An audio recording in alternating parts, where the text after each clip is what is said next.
Hey everyone, in this video we're going to set up for the finale for our little foray into proof writing and talk about set proofs. So first I just want to familiarize ourselves a bit more with the set operations that we'll be dealing with. So these are the intersection, union, set difference, and complement. So you're already familiar with the union and intersection. We won't deal with these other two much, but they're good to know. And so these are the names here. And so I'm just going to draw what these are inside the Venn diagram. So A intersect B is the stuff that is shared by A and B. A union B is the stuff in A or B. And so it's all the stuff in here. The set difference is the stuff that is in A but not in B. And so basically you would not include the intersection part of A. And then the complement is everything that is not in A. Okay, and so it's like everything in whatever world you're considering that's not inside A. So to be more formal here and not just use Venn diagrams, what we'll use in proofs is the definition in terms of set builder notation. So for A intersect B, these are the elements of what we call the universal set. Again, what everything lies in, basically think of the box in those Venn diagrams, such that X is in A and X is in B. Right, the union is X is in A or X is in B. It just has to lie in at least one of them.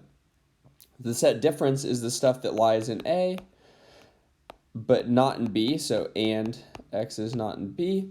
And finally, the complement is just everything that's not in A. Okay.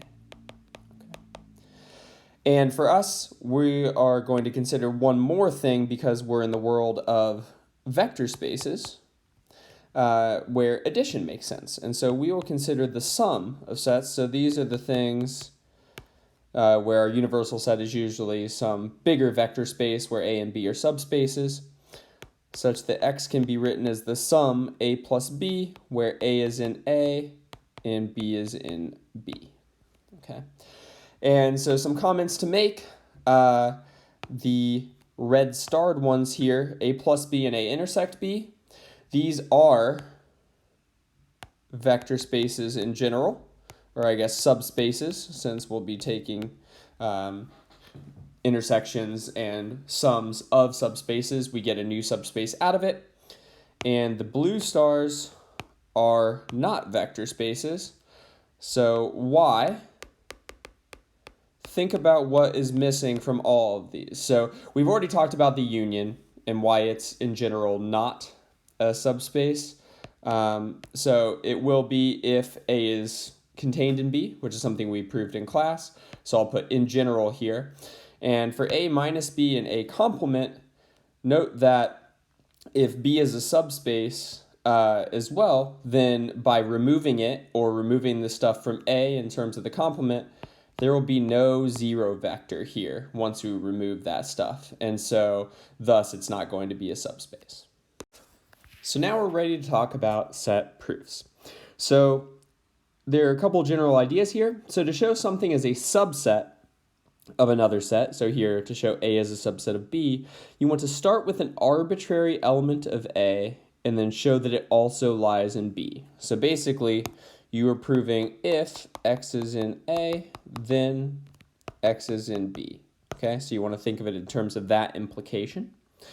And then to show set equality, well, the idea is if you're less than or equal to and greater than or equal to, you must be equal to. And so we just translate that into sets. You want to show that A is a subset of B and B is a subset of A.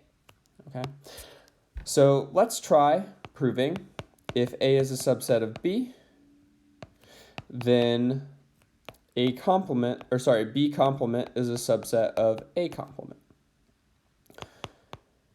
So here we get to assume, of course, that A is a subset of B, right? That's our if statement. And then we want to show the latter. So if we want to show B complement is a subset of A complement, you want to start with an element of B complement. Now, what does that mean to be in B complement? It means you're not in B, right? So then X is not in B. Now, A is contained in B. So if you're not in B, then you're surely not in A. So hence x is not an A. And that's exactly what we want to show, right? Because this means that x is in A complement. And thus, we started with something in B complement. We showed it's in A complement. That shows the subset.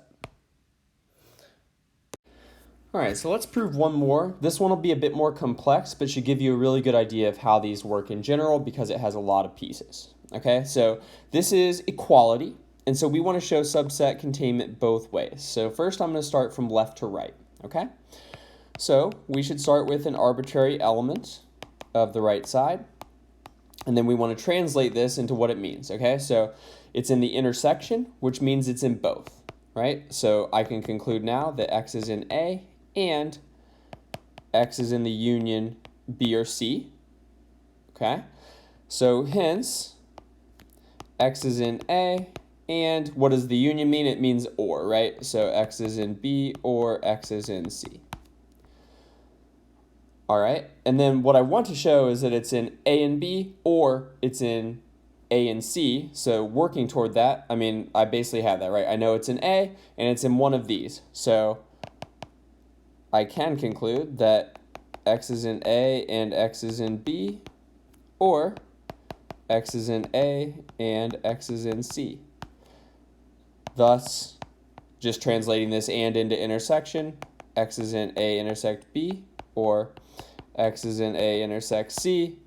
And finally, this means that x, translating that or into union, it's in the union of the two intersections, okay? So then to go back the other way, let x be in the union of the intersections. What does this mean? Well, it's in one or the other, right? So then x is in A intersect B, or x is in A intersect C. So x is in A and x is in B, or x is in A and x is in C. And then we want to translate into it's in A for sure and one of the others. Well, we see x is in A in both cases. So I would say therefore x is definitely in A and it's either in B or C. And thus x is in A intersect B union C. And we've shown containment both ways, and that's equality. For your exercise, I want you to prove this equality of sets, that the complement of the intersection is the union of the complements. Thank you for watching.